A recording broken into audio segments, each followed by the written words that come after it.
আসসালামু আলাইকুম সুপ্রিয় দেশবাসী। আমাদের সর্বকালের সবচেয়ে জনপ্রিয় এবং নির্দলীয় সর্বদলীয় সরকারের প্রধান মিস্টার ইউনূস সাহেব চীন সফরে গিয়েছেন চীনের সাথে সম্পর্ক উন্নয়ন। কিন্তু চীনের সাথে সম্পর্ক উন্নয়ন কিছুটা ঝুঁকিও রয়েছে, কারণ চীন হচ্ছে আমেরিকার বর্তমান বিশ্বের সবচেয়ে বড় শত্রু। আমেরিকা চীনকে মোকাবেলা করার জন্য এখানে জাপান, ফিলিপাইন, ভারত এদেরকে নিয়ে কোয়াড করেছে।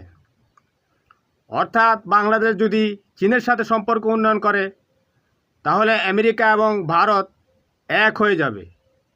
তারা বাংলাদেশের সরকার পরিবর্তন করার জন্য বিভিন্ন রকম খেলা শুরু করবে এবং বাংলাদেশ যেহেতু আমেরিকার প্রতি নির্ভরশীল, আমেরিকা সেই কাজে সফল হওয়ার সম্ভাবনাই সবচেয়ে বেশি থাকবে।